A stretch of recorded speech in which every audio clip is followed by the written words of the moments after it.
So I get What to the school heck one is morning. up, Once I get YouTube? inside, I start What's walking up, to the back YouTube? towards the playground. Today I'm gonna be And reacting way to off Change in the for Real. We're gonna be distance, seeing what's I can going see a on. My group of first time people reacting to gathered in a something. circle But today all I'm the way not on in. the I'm gonna be opposite reacting to side of Change the for Real. Look at school. it. And I'm I not was Change for Real. confused at Dang, what I SagaTheYoungin. saw He tough as because heck. my Look at it, let go, elementary man. school had a pretty big open section in the back, right? They had some fields and a playground back there. But this group was in this secluded little corner that nobody ever went around. And the corner they were all congregated at was this really strange corner of the playground where there was this balance beam at. And it was this super old, rusty, corroded balance beam in the shape of a backward Z that was like cemented into the ground. And the school was built forever ago, so this thing had been sitting there for generations. I mean, it had to have been abused by decades of sun combined with rain. It was like a tie-dye of orange, red, and brown rust. It even just looked nasty. Matter of fact, you might get tetanus just from staring at it too long. So it was basically a relic of the past that was just chilling in the corner of our playground. So I'm curious what everybody could possibly be congregated around this artifact of a balance beam for. I start walking over, and when I get there, in the middle of the circle, there were two kids standing up on the balance beam throwing jabs, fighting each other. At one point, the one kid grabs a hold of the other one by the shoulders and hurls him off the beam, slams him into the sand below. And when he hit the ground, the crowd starts going crazy. I mean, this was the most hype I had seen on the playground since those Foursquare tournaments. And after the loser fell to the ground, another kid, he hopped up on the beam to try and challenge the winner. All of a sudden, people start lining up on either side of the balance beam to wait their turn and fight the kid on the opposite end. What are we fighting for? That was the morning that Fight Club began. Like, this is So a bullshit. couple more days go by. This More bullshit. and I more remember people when start I to was a notice kid. these I was a balance beam kid. I'm gonna keep it a fights. buck. And by the end of the I used to week, get there mad had fights been every day. dozens of people Parents getting congregating caught up around every the day. balance beam I each was a morning badass before little kid, but like at the end of the day, Everybody gang, wanted to try their what were we hand up on fighting the for? beam. Next thing we know, It don't make no morning sense, Fight man. Club, it What became the a heck are daily we fighting ritual. for, man? Yeah, we were at school, but this was Come on, not man. what the teachers meant when they said to raise your hands. And the rules of the fight were simple. Two people get up on the beam, and the first to touch the sand was the loser. Now, as far as the fighting went, nothing was off limits. You could wrestle your opponent off, you could grab their hoodie, yank them to the ground, you could swipe out their legs. Hey, whatever it took, whatever you wanted. So as a few days of this went on, the structure of Fight Club started to evolve. Because there would always be pickup arguments. You know, two basketball people would be up there wrestling, and their body weight would drag both of them down at the same time. Somebody would be like, no, I think you hit the ground first. I'll really sock you in the jaw right now. So eventually, we had to. We instituted a referee position, so if two people had a close finish, the ref would be there to make the call. Another week of chaotic fighting goes by. We added some more structure to things and started up a sudden death tournament. So if you win your match, you got to advance. You get back in line and wait for your next opponent. What are we fighting in the morning for? That's it. You were done until the next one. We just woke up. They can't even get a win the entire tournament, we're going to have to win like 20 fights in a row. We just woke up. And the other part about it was, since the balance beam was above sand, nobody was really afraid to fall. And since nobody was afraid to fall, bro, people got carried away. They started acting like it was WWE. I remember one time, I got up on the beam, right? And my opponent just launched himself at me. Air tackled me into the sand. I didn't even have time to react. I had to sit out and watch. Do you guys remember that even in elementary school, there was always like one kid that was elementary school. I knew his elementary school was lit. For no reason. Even in like I knew his elementary school was lit. His parents feed him creme or something for breakfast. Like, you have no business being that tall. You're 9 years old.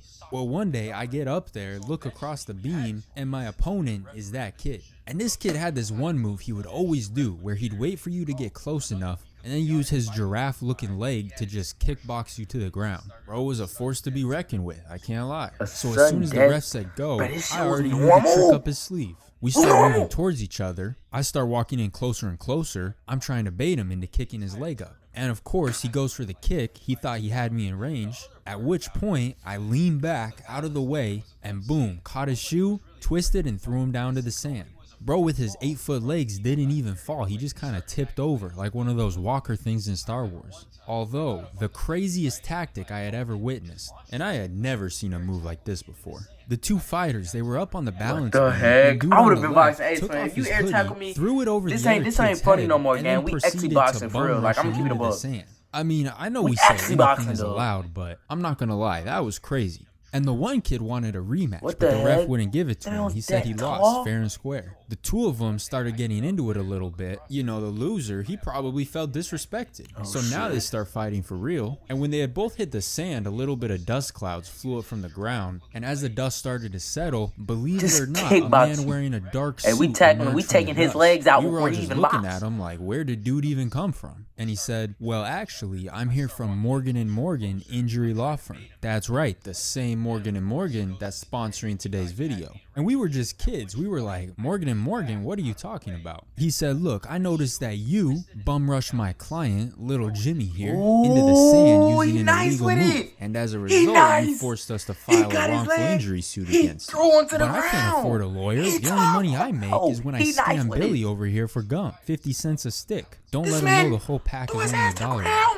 Oh, well, that's not a problem, because here at Morgan & Morgan, we don't charge you for our services unless we actually win your case. That man don't care. Win, well, you lost your fight, but you don't lose your cash. Another great thing about Morgan & Morgan is how easy they've made it to submit a claim. They don't make you visit a law office or sit through long meetings. They allow you to submit your claim straight from your phone or computer. Bro, they start fighting for real. There ain't no other option, gang. I'm going to the top of it. You can essentially get a You cannot convince me. I'm not going to go all the way. Your couch. And aside from their easy process, Morgan & Morgan is America's single largest injury law firm. They have hundreds of local lawyers in all 50 states. And because they're America's largest injury law firm, they have the resources to assist you in ways that smaller firms don't. For example, you won't just get a lawyer on your case, you'll also get a dedicated legal team, case investigator, pay them bills, gang, and customer care Hey, bro, pay the specialists, bills. We understand it, man. We get it, man. I think you gotta pay the bills, dude. I mean, this Morgan is something & Morgan that's has an impressive Dude, be having to settlement pay the history, bills. having recovered over $15 billion for their clients. And remember, you don't pay a cent unless they actually win your case. Man, if you are ever injured in bills. an accident, you can submit your claim. It only takes 8 clicks at forthepeople.com/saga. Bro, So I that gotta link stay will through be this in the because of the top freaking the video. I gotta description. exit I this, hope you y'all. I guys don't got enjoyed no the video. I'm gonna have Shout to out edit to this Morgan one out. & Y'all Morgan, and I'll see stuff you going all in the on. next I gotta do all this bullshit.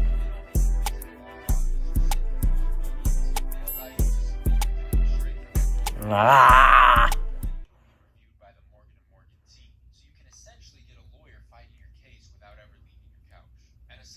Respect. Bro, I don't understand. This man boxing. Dude was boxing, normally boxing, throwing hands.